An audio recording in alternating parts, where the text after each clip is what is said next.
예, 교육부에서 정성스레 준비한 찬양 주님께서 기쁘게 받으신 줄로 믿습니다. 우리 여러분들이 찬양을 드리는 그 가사 중에 문득 제가 기억하는 시 한 구절 떠올리게 하는 가사가 있었습니다. 황동규라는 시인이 있는데요. 황동규 시인은 그 소나기라는 글로 유명한 황순원 씨 아들 되는 그 황동규 시인이 있습니다. 그가 쓴 시 중에 비가라는 제목의 연시가 있는데요. 그 중에 한 구절이 이런 구절입니다. 거친 들에 씨 뿌린 자는 들을 잇기 어렵나니 아직 견딜 수 있는 곳을 가려 어찌 너의 집이라 하랴, 이런 구절인데요. 저는 특별히 그 앞에 나오는 한 구절, 거친 들에 씨 뿌린 자는 들을 잇기 어렵다라는 구절을 마음에 이렇게 담아두고 있습니다. 여러분, 거친 들에 씨 뿌린 사람은요, 들을 잇기가 어렵다는 겁니다. 거친 들에 씨 뿌리는 일이 이게 얼마나 어려운 일이겠습니까? 그런 만큼 우리 성경도 말씀하고 있는 것처럼 울며 씨를 뿌린다라고 하는 건 아무나 할 수 있는 일이 아닙니다. 정말 사랑하는 마음이 없으면 불가능한 일이 울며 씨를 뿌리는 일입니다. 제가 단강이라는 농촌에서 목회할 때 마음 아픈 일들이 참 많았는데요. 그 중에 한번 어느 날 마을 분이 괴로움을 참지 못하고 농약을 마셨어요. 그래도 다행히 바로 발견을 해서 차로 옮겼는데요. 그래서 가서 이 장세척을 하고 그래도 목숨을 건졌습니다. 병원에 가서 지금도 이름이 서운한데요. 그분을 만나서 얘기를 나눴어요. 정말 힘든 얘기를 한참 하다가 뜻밖의 얘기를 하더라고요. 우리 같은 농사꾼들은 100원 들여서 50원을 거둔다 해도 땅을 놀리지 않는 사람들이라고 말이죠. 그러니까 땅 놀리는 건 죄 받는 일이라고 얘기하면서, 여러분, 죄를 지면 벌 받는 거 아니겠습니까? 근데 농부들은 죄나 벌을 동일시해서 땅을 놀리면 죄 받는다, 이렇게 이제 표현을 합니다. 그래서 땅을 놀리지 않기 위해서 농사를 짓는데 100원을 들여가지고 50원을 거두더라도 땅에 씨 뿌리는 사람들이 우리들이라고. 근데 그게 너무나 이제 힘이 들어가지고 더 견디지 못한 그 절망 속에 극단적인 선택을 했던 거였죠. 우리가 그런 그 농부의 마음을 다 헤아릴 길은 없겠지만, 그래도 우리 선생님들 마음속에 울며 씨를 뿌리는, 그래서 거친들의 씨를 뿌리는, 거친들이라고 비난하고 외면하는 게 아니라 거친들일수록 더 눈물로 씨를 뿌리는 바로 그런 사람들이 저는 선생님들이라고 생각을 합니다. 그런 만큼 여러분들이 서 있는 자리는 소중한 자리가 아닐 수 없는데, 하나님께서 여러분들을 기억하시고 축복해 주시기를 바랍니다. 여러분들이 뿌리는 씨앗 하나하나가 헛되지 않게 되기를 바라고요. 주님의 나라가 여러분들이 뿌리는 씨앗을 통해서 시작될 수 있었으면 좋겠습니다. 우리 이런 찬양을 계기로 교우들께서 오늘 기도하시면서 우리 선생님들을 위해서도 기도해 주시면 좋겠습니다. 다음 세대 우리 어린이들, 학생들, 젊은이들에게 복음의 씨앗을 뿌리는 선생님들이 지치지 않도록 여러분들이 기억하고 기도하는 밤이 되어지기를 바랍니다. 지난 주일에 저희가 추수감사주일을 지내면서 그 감사, 감수성에 대해서 말씀을 나눠드렸습니다. 감수성은 밖에서 나한테 다가오는 어떤 자극이나 일에 대해서 이 반응하는 능력 혹은 이제 그런 태도를 표현하는 말인데요. 감수성 중에는 감사, 감수성이 있다라는 이야기를 나눠드렸습니다. 그리고 이 감사의 5가지 단계를 이야기를 했는데 기억나실지 모르겠습니다. 감사와 관련해서는 5가지 이제 단계가 있다라고 했는데요. 첫 번째가 무감사였습니다.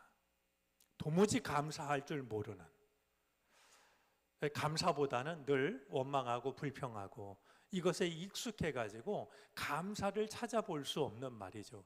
이 감사의 첫 단계는 무감사라고 하는 것이 있었습니다.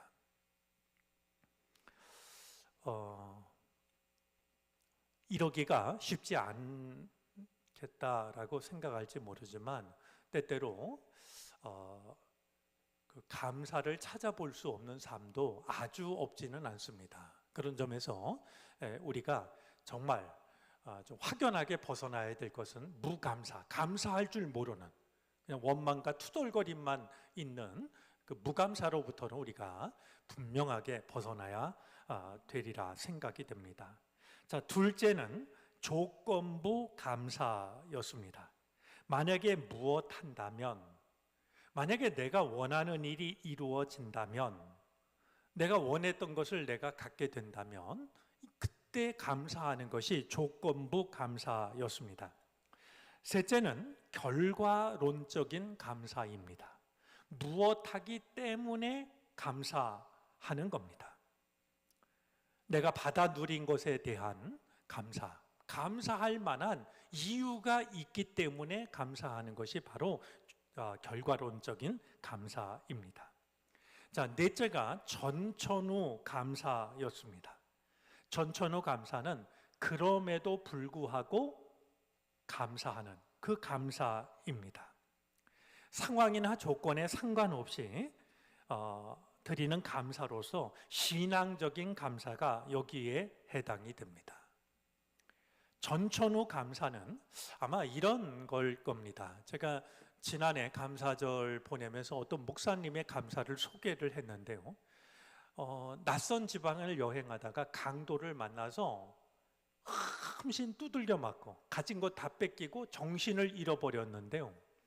한참 만에 정신을 차려보니까 그냥 상처투성이고 피투성이고 말이죠. 가진 건 다 뺏겼다는 거예요. 그런데 정신을 차린 목사님이 정신을 차리자마자 무릎을 꿇고 하나님 앞에 감사를 드렸다는 겁니다. 몇 가지 감사를 드렸는데요. 여러분들이 그런 상황이라면 어떤 감사를 드릴 수 있겠습니까? 첫 번째, 어떤 감사할 수 있을까요? 네, 이런 어려운 일을 만났는데도 내 생명을 지켜주셔서 감사합니다. 아마 정말 마음에서 우러나는 감사였을 겁니다. 또 어떤 감사할 수 있을까요?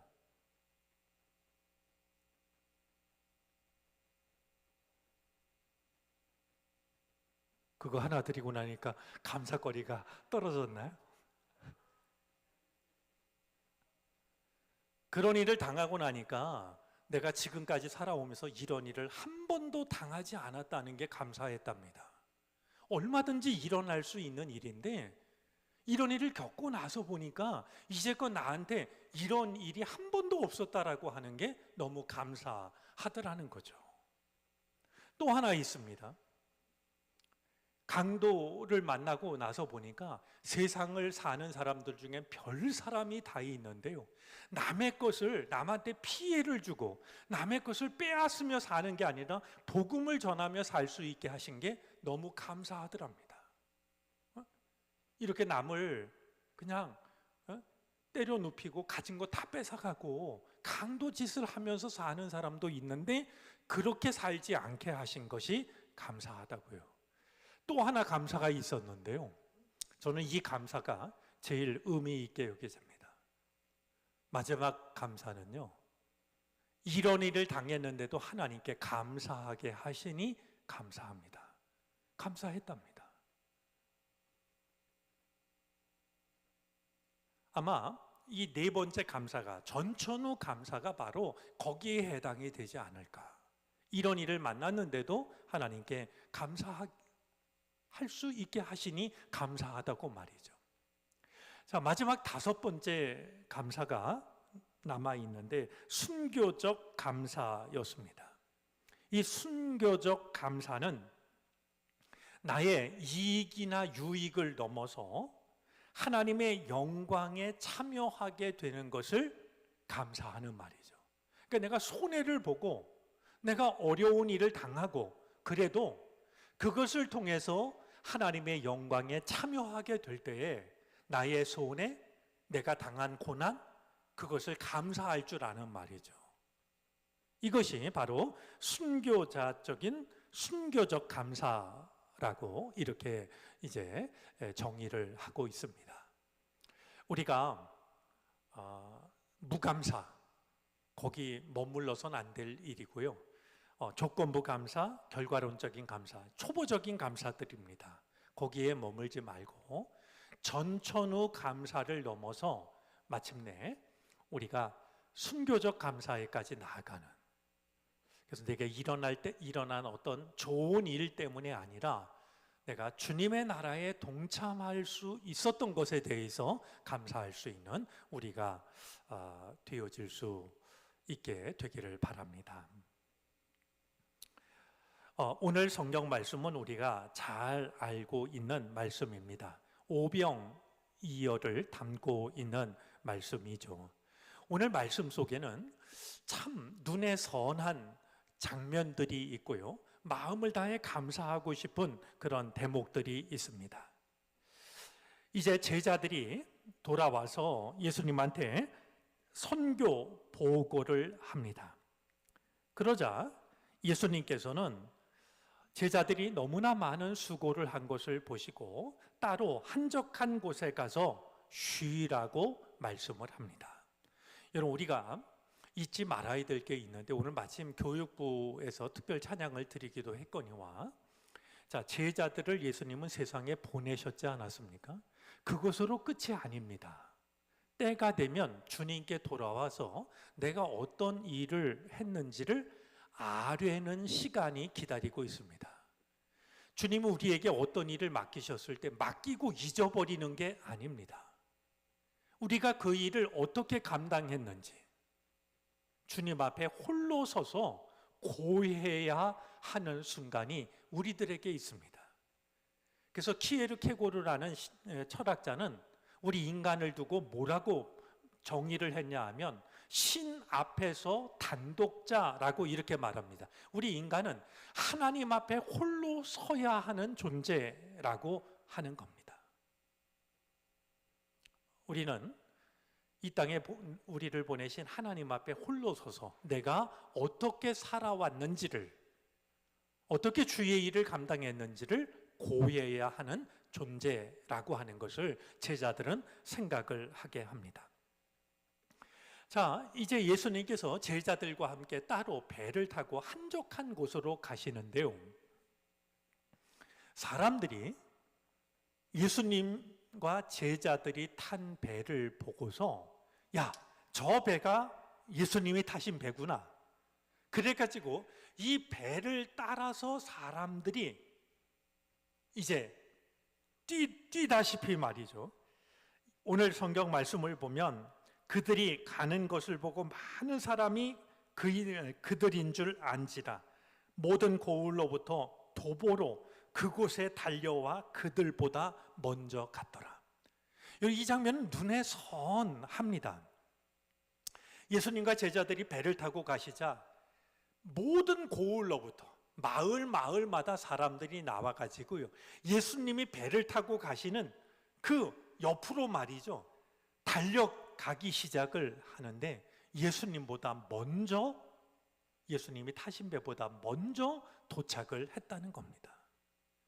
이 광경이 얼마나 아름다운 광경입니까? 예수님은 배를 타시고 물 위를 가시고 사람들은 예수님을 보고 배와 함께 나란히 달리는 평행선을 이루어서 달려가는 말이죠. 우리들 눈에 선한 모습인데요, 마치 오늘 이 장면을 떠올리면 새가 자석에 끌리는 것 같은 말이죠. 많은 사람들이 예수님에게 끌리고 있는 것을 확인할 수 있게 됩니다. 하나님이 우리 모든 교사들을 축복해 주셔서 여러분들이 걸어가는 그 길에 여러분들을 필요로 하는 어린이 학생들의 행렬이 끊임없이 이어졌으면 좋겠습니다. 이 아름다운 광경이 여러분들이 하는 그 일을 통해서도 나타날 수 있기를 바랍니다. 마침내 이 행렬은 배를 타고 움직이셨던 예수님의 그 배와 그리고 예수님을 따라서 달리기 시작했던 무리들의 행렬, 여러분 이 무리들이요, 우리가 나중에 알 수 있지만 여자와 어린이를 뺀 인원이 5,000명이었으니 말이죠. 얼마나 많은 무리들이 예수님이 가시는 배를 따라서 달려갔던 것이겠습니까? 이건 정말 놀라운 일이 아닐 수가 없는데, 마침내 어디에서 멈춰섰냐 하면 빈 들에 멈춰섭니다. 저는 궁금해집니다. 과연 예수님의 배가 먼저 멈춰섰을까? 예수님을 따라 달렸던 일행들이 먼저 멈춰섰을까? 오늘 말씀에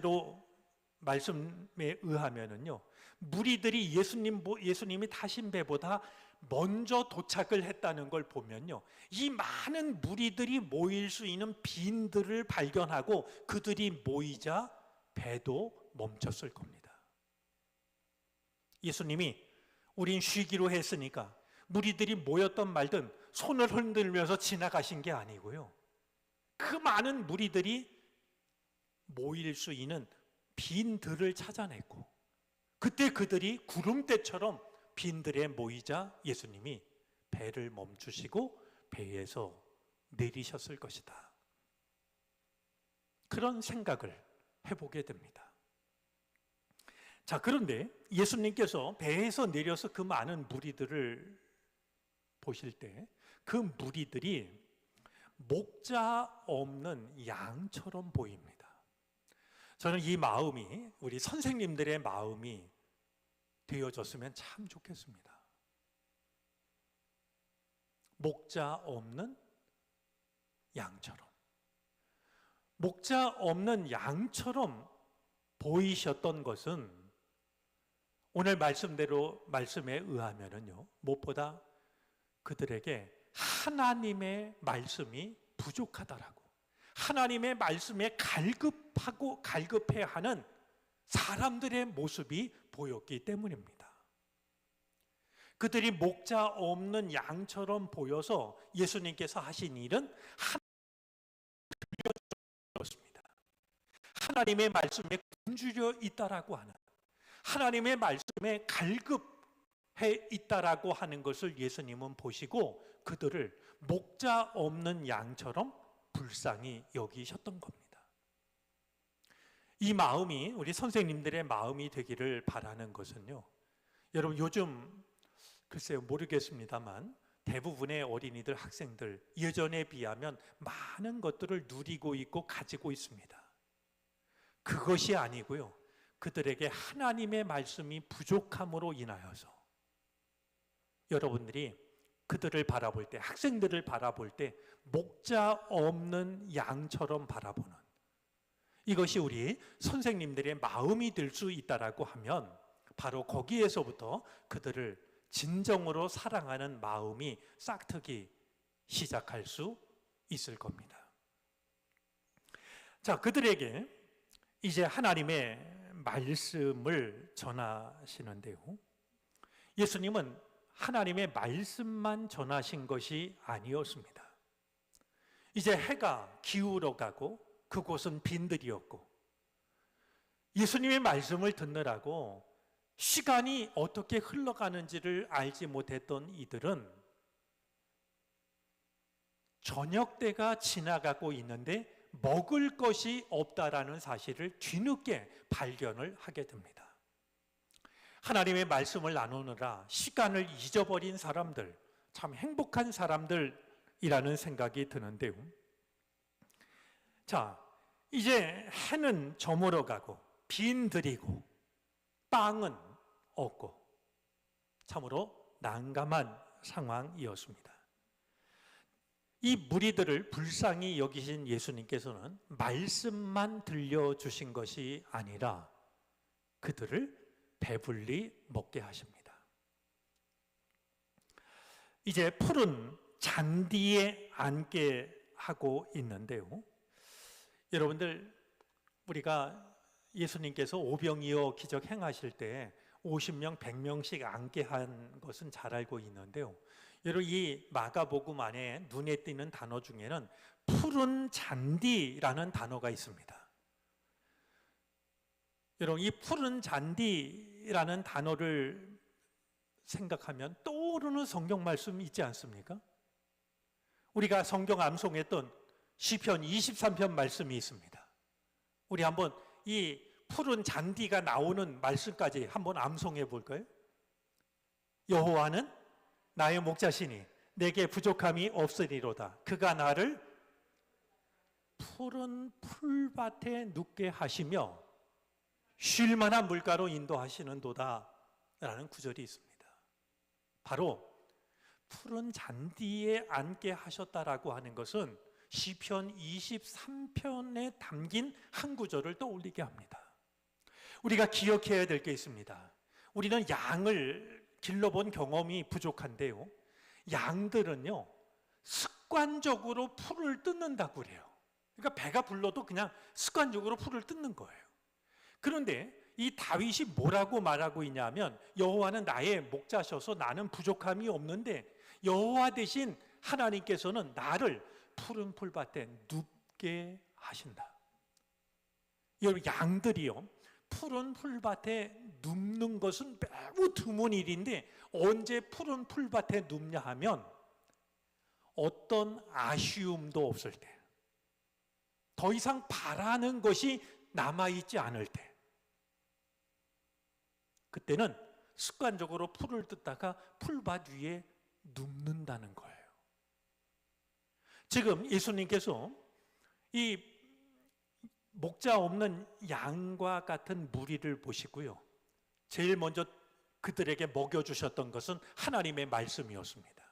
근데 그게 전부가 아니고 배가 고픈 그들을 위해서 빵을 먹이시는데요, 떡을 먹이시는데요, 그냥 먹이셨던 것이 아니라 푸른 잔디 위에 앉게 하십니다. 주님이 선한 목자이시라고 하는 것을 푸른 잔디라는 이 한마디 말은 떠올리게 합니다. 자, 주님께서 그들을 넉넉하게 먹이시는데요, 오늘 말씀을 보면 다 배불리 먹었다라고 말하고 있고 남은 것이 12광주리가 되었다라고 말하고 있습니다. 생각해 보면요, 오늘 말씀 속에서 한 가지 이제 눈여겨보고 싶은 대목이 있는데요, 지금 빈들에서 일어난 일은 주님과 함께 시간을 보내고 있었지만 날은 어두워지고 있었고 먹을 것은 보이질 않았습니다. 주님과 함께 하고 있는 그 시간은 좋았지만 빈들이었고 날은 어두워지고 있었고 먹을 것은 없었고 말이죠. 쉽지 않은 상황이었습니다. 그런데 그 상황 속에서 주님께서는 보리떡 5개와 물고기 2마리로 오병이어의 기적을 행하십니다. 그런데 오늘 말씀을 보면요, 정말 딱한 사정, 빈들, 어두워지는 저녁, 해 저물녘, 먹을 것이 전혀 없는 딱한 상황, 이 상황과 배불리 먹이시고 12광주리를 남게 하셨던 이 일 사이에 한 가지, 이 일을 가능하게 했던 예수님의 모습이 있습니다. 오늘 성경은 그것을 뭐라고 말하냐면 축사라고 말하고 있습니다. 우리 오늘 성경 말씀을 보면요, 주님께서 떡을 손에 드시고 떡 5개와 물고기 2마리를 가지사 하늘을 우러러 축사하시고 라고 말합니다. 그런데 이 축사라는 말을 세번역 성경에서는 축복하시고 라고 옮겼고, 공동번역 성경에서는 감사의 기도를 드리신 후 감사의 기도라고 옮겼습니다. 지금 예수님께서 하늘을 우러러 축사하셨다라고 하는 것은 유대인들의 식사 모습을 떠올리게 하는데요, 유대인들이 식사를 할 때 어떻게 했냐면 가장이 이 떡을 가지고요 하늘을 우러러 보면서 먼저 하나님 앞에 감사 기도를 드립니다. 그들의 감사 기도는 이렇게 시작됐습니다. 세상의 왕 우리 하나님 야훼여 찬미를 받으소서. 빵을 들고 가장이 말이죠, 그냥 식사를 이렇게 다 같이 앉아서 하는 게 아니라 가장이 빵을 들고 하늘을 우러러 보면서 기도를 드리는 거예요. 세상의 왕 우리 하나님 야훼여 찬미를 받으소서. 그리고 빵을 들고 기도하기를 이 빵을 이 땅에서 우리에게 주시니 감사하나이다. 이렇게 기도를 드리기 시작을 합니다. 그 기도를 다 드린 다음에 이 가장이 빵을 떼어서 가족들에게 나누어 주면 그 떡을 감사함으로 받아서 먹었던 것이 유대인의 식사입니다. 그러니까 지금 예수님께서 이 떡을 손에 드시고 하늘을 우러러 축사하셨다라고 하는 것은 떡을 손에 드시고 하늘을 바라보면서 감사 기도를 드리셨다라는 겁니다. 오늘 이 장면이 우리 마음속에 좀 선명하게 남았으면 좋겠습니다. 주님과 함께 있지만 빈들이었고 날은 저물어 가고 먹을 것은 없었습니다. 이 딱한 사정이 모두가 배불리 먹고 12강주리가 남는 은혜로 바뀌어지는데요, 이것을 이 안타까운 그 상황을 넉넉한 은혜로 바꾸었던 것은 바로 하늘을 우러러 드렸던 감사 기도였습니다. 우리들의 인생에도 비슷한 순간들이 찾아옵니다. 분명히 주님이 함께 계시지만 날은 어두워가고 빈들이고 먹을 것이 떨어지는 이런 순간이 우리에게 찾아올 때가 있을 겁니다. 예수님께서 목자 없는 양처럼 여기셨던 것처럼 꼭 냉장고에 먹을 게 떨어지는 게 아니라 마음의 양식이 떨어지기도 하고 믿음의 양식이 떨어지는 이런 안타까운 순간이 찾아올 때가 있을 겁니다. 그런데 그 순간을 놀라운 은혜로 바꿀 수 있는 것은, 오늘 주님을 통해서 우리가 생각할 수 있는 것은 하늘을 우러러 감사 기도를 드리는 것이었습니다. 오늘 이 예수님의 모습이 우리 마음속에 선명하게 남게 되기를 바랍니다. 우리가 빈들, 저물력, 빵 없음 이런 상황에 처할 때 낙심하고 절망하고 원망한 무감사로 돌아갈 것이 아니라 우리가 전천후 감사 말이죠. 어떤 상황에서도 감사할 수 있는, 그래서 그 많은 인원에 비하면 턱도 없는 거지만 빵 5개를 들고 하늘을 우러러 감사 기도를 드리셨던 예수님처럼 내게 있는 것을 가지고 하늘을 우러러 감사하게 될 때 우리의 상황이 하나님의 은총으로 가득 찰 수 있다라고 하는 것. 오늘 오병이어의 기적 속에서 이 예수님의 모습을 마음에 담아둘 수 있는 우리들이 되어졌으면 좋겠습니다. 우리가 어려운 상황 속에서도 하늘을 우러러 보며 감사 기도를 드릴 때 그 기도를 들으신 주님께서 우리에게 배불리 먹게 하시는 은혜뿐만이 아니라 12강줄이나 남게 하시는 은혜를 베풀어 주신다면 얼마나 감사가 더욱 넘치겠습니까? 이 은혜를 사모하고 누릴 수 있는 우리 모두가 되어질 수 있기를 바랍니다. 시편 78편 24절 25절 제가 새번역 성경으로 읽고 말씀을 마치겠습니다. 만나를 비처럼 내리시어 하늘 양식을 그들에게 주셨으니 사람이 천사의 음식을 먹었다. 하나님은 그들이 원하는 대로 넉넉히 주셨다.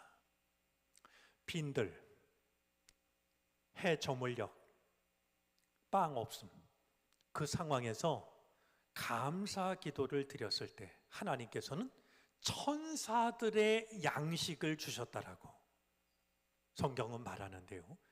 우리가 어려운 상황 속에서도 감사함으로써 천사의 양식을 먹는 이 은혜가 우리의 믿음 속에 나타나게 되기를 바랍니다. 기도하겠습니다.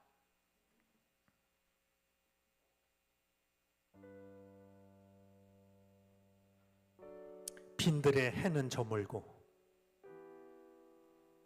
먹을 것은 없고 우리의 삶 속에도 그와 같은 시간들이 찾아올 때가 있습니다.